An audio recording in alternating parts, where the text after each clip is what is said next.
أعوذ بالله من الشيطان الرجيم. بسم الله الرحمن الرحيم.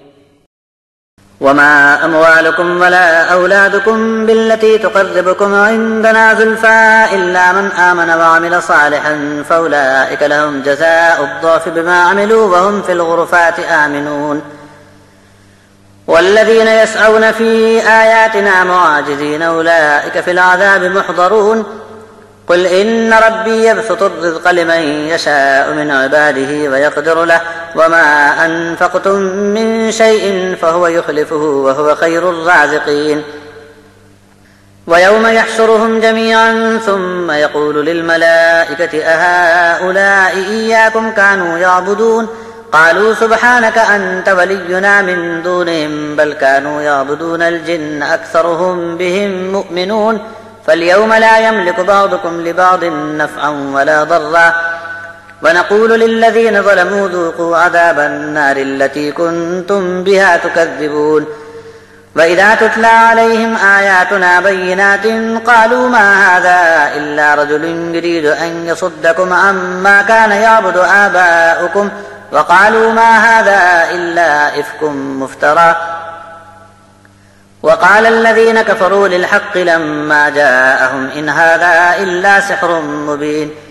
وما آتيناهم من كتب يدرسونها وما أرسلنا إليهم قبلك من نذير وكذب الذين من قبلهم وما بلغوا معشار ما آتيناهم فكذبوا رسلي فكيف كان نكير.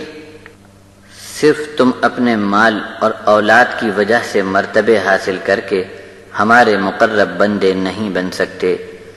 ہاں جو کوئی ایمان لایا اور عمل بھی نیک کر کے آیا تو ان کا بدلہ دگنا ہے، اور ایسوں کو جھروکے والے محلوں میں امن چین کے ساتھ رہنے بسنے کو ملے گا. جو لوگ ہماری باتوں کو نیچا دکھانے کی کوشش میں لگے ہیں انہیں عذاب میں گرفتار کر کے اللہ کے دربار میں لایا جائے گا. آپ کہہ دو کہ میرا رب اپنے بندوں میں جسے چاہتا ہے روزی کشادہ عطا فرماتا ہے اور جسے چاہے ناپ تول کر دیتا ہے، اور جو بھی تم اللہ کی راہ میں خرچ کرو گے اس کا بدلہ تم کو ضرور دے گا، اور اس کے دیے ہوئے رزق میں خیر و برکت ہوتی ہے. ایک دن حشر کا ایسا آوے گا کہ اللہ تعالیٰ ان سب کو اکٹھا جمع فرمائے گا. تب فرشتوں سے بھی پوچھے گا کہ یہ لوگ کبھی تمہاری عبادت بھی کیا کرتے تھے؟ جواب میں فرشتے بول پڑیں گے سبحان اللہ، تو بڑا عالی شان ہے، ان کے برے عقیدے سے ہم کو بچائے رکھیو، تو ہی ہمارا ولی ہے. بلکہ عجب نہیں کہ یہ لوگ جناتوں کی پوجا پاٹ کرتے ہوں گے کہ یہ لوگ اکثر ان کو بہت مانا کرتے تھے. آج اب ایسا دن آ گیا کہ ظالموں تم کو ایک دوسرے سے کچھ بھی نفع حاصل کرنے کا اختیار نہیں رہا اور کسی کو نقصان پہنچانے کا زور بھی نہیں رہا، اور ہماری طرف سے ظالموں کے لیے یہ اعلان ہو جائے گا کہ جہنم کی جس آگ کو جھٹلاتے تھے اب اسی کی سزا خوب چکھتے رہو. دنیا میں ان کا یہ حال رہا کہ جب کبھی ان پر ہماری صاف صاف آیات پڑھ کر سنائی جاتی تھیں تب ان کا جواب یہ ہوا کرتا تھا کہ یہ ایک آدمی ہے، اس کا ارادہ یہ ہے کہ تمہارے باپ دادوں کے طریقہ بندگی سے تم کو روک دے. اور یہاں تک بکنے لگے تھے کہ یہ ایک جھوٹی اور بناوٹی بات ہے. حق بات جب جب ان کے سامنے لائی گئی تو انکار میں آگے بڑھ کر یہ بھی کہنے لگے کہ یہ کھلی ہوئی جادوگری والی بات ہے.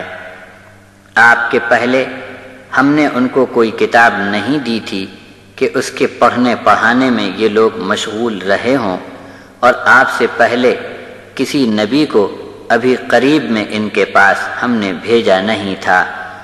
ان کے پہلے کے لوگ بھی رسولوں کو جھٹلا چکے ہیں. ان کو جو اسباب ہم نے دیا تھا اس کا 10واں حصہ بھی آپ کے مخالفین کو نہیں مل سکا. پھر بھی ان کو عبرت حاصل نہ ہوئی کہ ان کے پہلے کی قوموں پر عذاب آیا تو ان کی کیسی درگت بنی تھی.